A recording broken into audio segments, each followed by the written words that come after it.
There's only really two things remaining to do with this bow. One is see if I can get it back to 27-inch draw. And I say 27 rather than 28 because the 27-inch arrows actually went better than the 28-inch. And then to see if I can shoot it without the string popping off. So let's not prevaricate any further.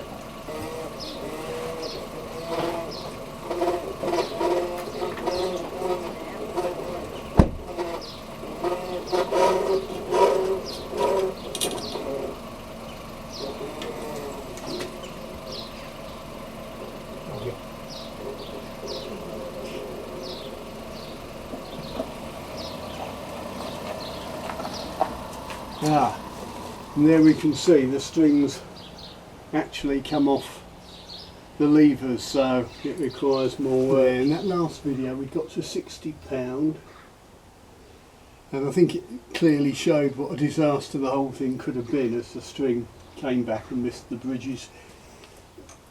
So what I've done is I've run the rasp along this back corner, so it's the belly of the bow but nearest the wall, so that should make that edge weaker, which should make the bow tend to bend that way.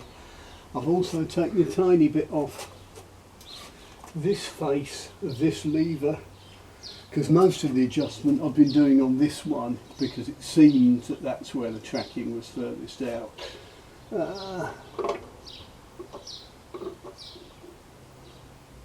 Let's give it another go.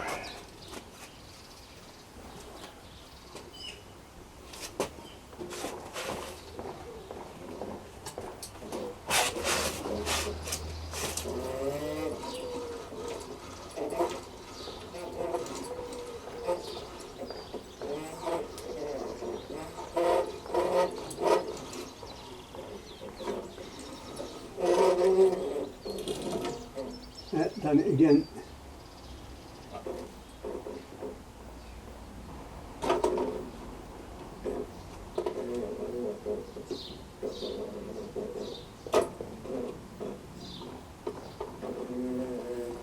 We seem to be lacking torsional rigidity, boys and girls. So what we're saying is the levers, as we get down here, they're pulling this way.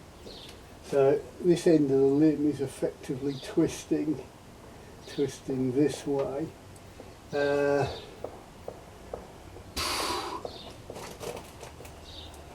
What do? Take a bit more off the levers, make bigger string bridges, take some more off that edge.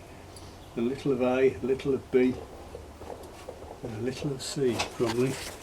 Yes, this lever problem is a nice illustration of this sort of thing. So what I've done is I've got it clamped like that. I've applied some heat with a hot air gun and leant gently that way. So I've put a bit of sideways bend on it, I think. Very hard to measure, you've got no real frame of reference.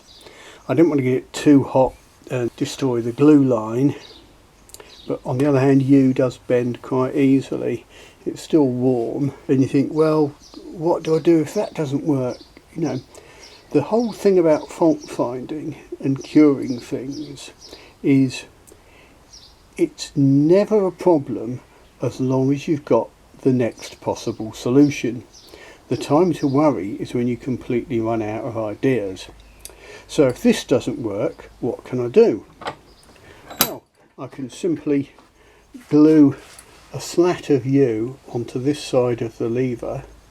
After all, it's laminated anyway, so another lamination won't hurt. Laminate a bit of U onto this side, shape this side, carve this side away, and effectively just rebuild the lever over a little bit. It's a lot of work. Well, it's not a lot of work. It's a bit of time, it's a bit of effort, it's a bit of fiddling around. Why do I do it? Well, it's just all part of the learning process and the fun of doing something with your hands. This is after I've done a tiny bit of heat bend on this lever. Or I think I have. It's quite hard to actually tell because it's all subtle. It does look like it's had a little shift. Is my patience running out? Of course it is.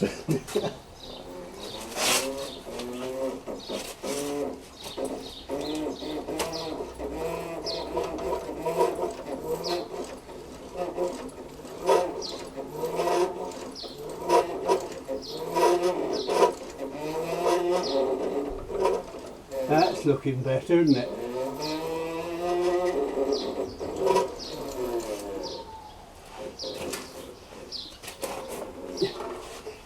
Yeah, my patience was running out, but you can see it's that buzz you get when you've finally nudged it the right way.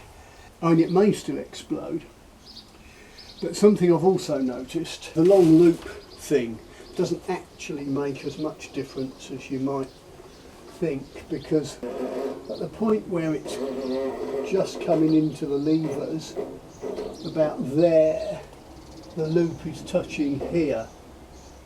Actually, I can feel it's touching that side of the lever and not this side. So that loop is guiding it a bit, but it doesn't need to be this long, it could be that long. But that was an interesting phenomenon to witness, because I couldn't see, I wasn't sure how much the loop was doing, how much the bend was doing, but certainly I can see now from here, yeah, it still is biasing this way slightly, but at least it's tracking. So what I may do is a little bit more heat bend, bit more fiddling and fettling, because what I don't want to do is spend all this time and effort, finally shoot it and have it go bang again. That would be a bit silly. Anyhow, a little hint from my viewers, if you're getting bored with this series, don't watch it. Oh dearie me.